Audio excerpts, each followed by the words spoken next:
ఆ స్పీకర్ గారు అసలు చర్యలు తీసుకోవాల్సింది సంజయ్ గారి మీద కదా. ఇలా సంజయ్ గారు ఓపెన్గా నిన్న మీటింగ్లో ఏం చెప్పారు కరీంనగర్లో, నేను కాంగ్రెస్ పార్టీ తరఫున పనిచేస్తాను, సభ్యత్వ నమోదు చేస్తాను, కాంగ్రెస్ పార్టీలో నేను సభ్యత్వం తీసుకొని కాంగ్రెస్ పార్టీ కోసం పనిచేస్తా అని ఓపెన్ మీటింగ్లో మంత్రుల ముంగట, ఐఏఎస్ అధికారుల ముంగట, మీడియా ముంగట నేను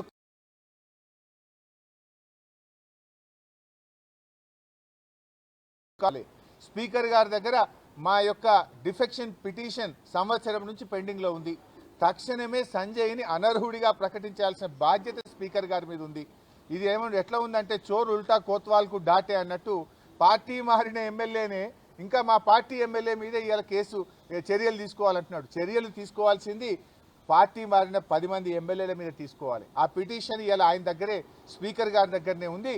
స్పీకర్ గారు తన విజ్ఞతను ఉపయోగించి ఓపెన్గా చెప్తున్నారు కదా, అఫీషియల్ మీటింగ్లో నేను కాంగ్రెస్ పార్టీ తరఫున పనిచేస్తా అంటున్నారు. అంతెందుకు కాంగ్రెస్ పార్టీ ఎమ్మెల్సీ జీవన్ రెడ్డి గారు కూడా వీళ్ళు ఈ పార్టీ మారిండు, ఈయనను పార్టీలో తీసుకోవద్దు అని కాంగ్రెస్ పార్టీ ఎమ్మెల్సీ జీవన్ రెడ్డి కూడా చెప్తున్నాడు కదా.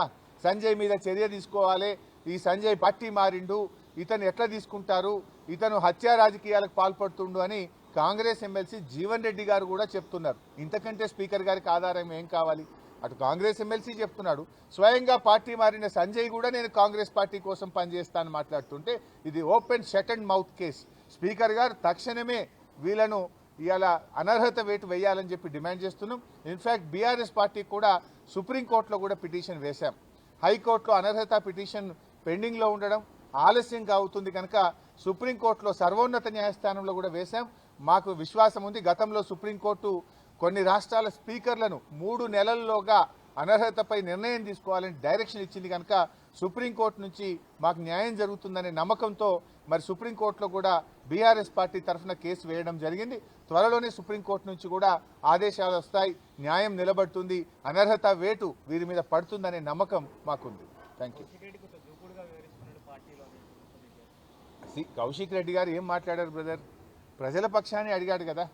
నేను బీఆర్ఎస్ పార్టీ బట్టలిప్తా అని డాక్టర్ సంజయ్ గారు మాట్లాడితే, నువ్వు గెలిచిందే బీఆర్ఎస్ పార్టీ మీద, నువ్వు గెలిచిందే కారు గుర్తు మీద, నువ్వు గెలిచిందే కేసీఆర్ బొమ్మ పెట్టుకుని నువ్వు ఏ పార్టీ తరఫున మాట్లాడుతున్నావని కౌశిక్ రెడ్డి గారు అడిగారు.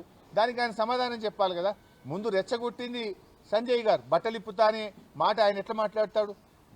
నిజంగా నిజాయితీ ఉంటే నీకు రాజీనామా చేయి, ఎమ్మెల్యేగా రాజీనామా చేసి నువ్వు ఉప ఎన్నికల్లో కాంగ్రెస్ పార్టీ తరఫున గెలిచి అప్పుడు మాట్లాడితే దానికి ఒక శాంటిటీ ఉంటుంది. బీఆర్ఎస్ పార్టీ కారు గుర్తు మీద గెలిచి బీఆర్ఎస్ పార్టీనే మరి బట్టలిప్పుతా అని మాట్లాడినప్పుడు సహజంగానే మరి ఒక కార్యకర్తగా, ఒక బీఆర్ఎస్ పార్టీ ఎమ్మెల్యేగా కౌశిక్ రెడ్డి ఆయనను ప్రశ్నించాడు. దాంట్లో తప్పేముందండి? Thank you.